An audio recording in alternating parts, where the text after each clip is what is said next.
Big boss family week అయిపోయిన విషయం అందరికీ తెలిసిందే. అయితే ఈ వీక్ ఎలిమినేట్ ఎవరవుతారా అంటూ బిగ్ బాస్ ఆడియన్స్ అంతా బిగ్ బాస్ బజ్ అయితే క్రియేట్ చేస్తున్నారు. ఆల్రెడీ ఎవిక్షన్ ఇచ్చేసినట్టు, ఆల్రెడీ ఎలిమినేషన్ అయ్యి బయటకు వచ్చేసినట్టు రూమర్స్ అయితే వస్తున్నాయి. అయితే ఈ వారం డేంజర్ జోన్లో ఉన్నది డేంజర్ జోన్లో ఉన్నది అవినాష్, పృథ్వీ, యష్మి అలాగే తేజ్ అయితే ముగ్గురు డేంజర్ జోన్లో ఉన్నారండి.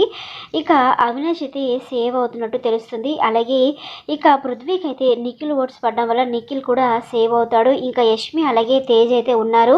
ఇక ఆల్రెడీ ఫ్యామిలీ వీక్లో యష్మికి అయితే ఈ వీక్ అయితే ప్లస్ అని చెప్పొచ్చు. మరి తేజ్కి మాత్రం వాళ్ళ మదర్ లాస్ట్లో రావడం వల్ల అది మైనస్ అయింది అవుతుందండి. ఎందుకంటే ఆల్రెడీ తేజ్ నాకు సక్సెస్ వచ్చేసింది, ఇక నేను హౌస్ నుంచి బయటికి వెళ్ళిపోయినా పర్వాలేదు అంటూ మాట్లాడడం వల్ల ఇక అది తేజకైతే మైనస్ అయితే అవ్వబోతుంది. ఆల్రెడీ తను వైల్డ్ కార్డ్ ఎంట్రీ ద్వారా వచ్చాడు కాబట్టి గేమ్స్ కూడా అంతగా ఆడలేదు కాబట్టి మొదటి నుంచి కూడా లేడు కాబట్టి ఇక తేజ్ అయితే ఎలిమినేట్ అవుతాడు అన్నట్టు బయట అయితే రూమర్స్ అయితే వస్తున్నాయి. మరి ఈ వారం ఎవరు ఎలిమినేట్ అవుతారని మీరు అనేది కామెంట్ చేసి నాకు చెప్పండి.